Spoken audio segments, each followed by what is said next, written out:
With our project, the EDUVR, we plan to improve VR by encouraging VR systems in education. So today's problem is that students are not connected with what they're learning on the board or what their lectures are, because this is too boring, repetitive, and they've been mostly doing this throughout their entire high school and postgraduate career. So the EDUVR allows students to access this content and learn in a different way. Studies have shown that VR in education can boost engagement by 56%. So our objective was to make a cheap, renewable, and durable VR system that can get kids engaged to their content.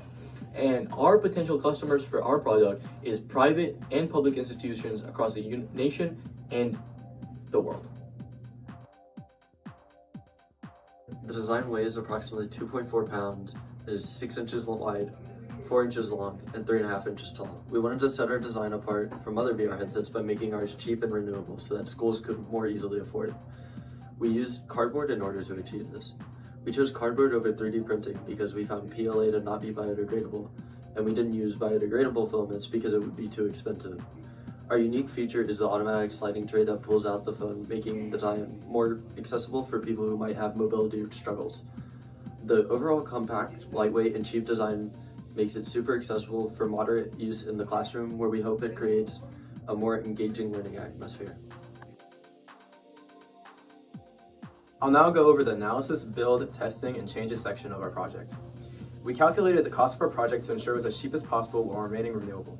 In order to achieve this goal of making our VR more accessible to classrooms, we had to, of course, remain within the budget constraints given to us by the museum, while also trying to achieve a personal goal we set for ourselves to remain even further under those constrictions in order for it to be more cost-effective for schools to use. We also had to research current VR models in order to ensure our EDUVR would properly fit on everyone's faces. We researched things like VR headsets like Oculus, Steam VR, and Nintendo Labo in order to make sure our design was consistent with the general design of VR headsets. We mainly focused on VR like Nintendo Labo and Google Cardboard because those are most similar to our design and how they're both made out of cardboard and also pretty renewable. We had made very brief sketches of our design on Google Drawing in order to somewhat map out what we wanted our vision to look like when we got to the actual early prototype stage. These sketches were very rough since how early they were, and once we got further into our project, we eventually made a full top, front, and side view of our design so that we could more accurately know what we were trying to work on. Now onto the testing and verification part of our project. The test we had performed on the EDUVR was mainly on the phone card. This was through the connecting of the wires on the Arduino to the motor that was on the EDUVR. We had ran these tests by repeatedly pulling the phone out once we had inserted it to view content. We were checking for if the cart was basically functional throughout the whole viewing session of the EDUVR.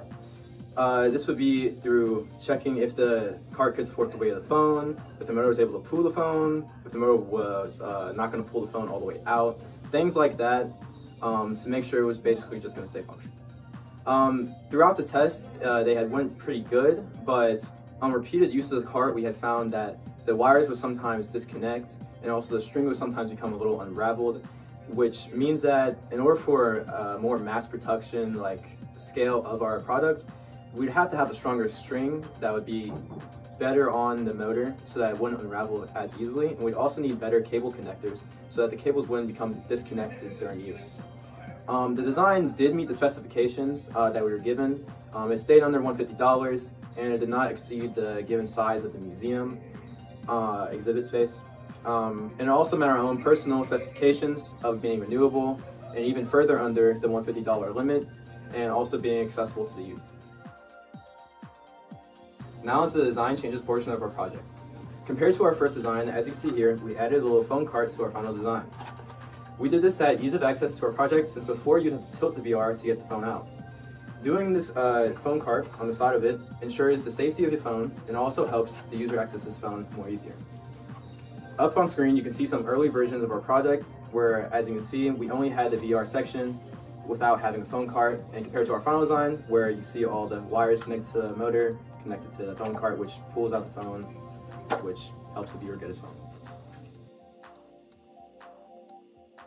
Our final design ended up costing around $49.50. The Arduino cost $36.50.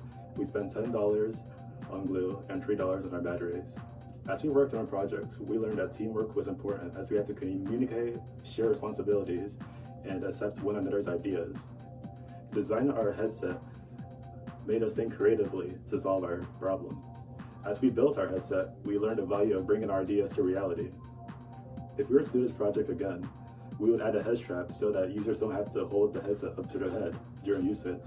We would also add padding to make sure it's comfortable for longer durations. Our prototype shows that VR can be accessible to many classrooms around the globe by focusing on renewability and affordability.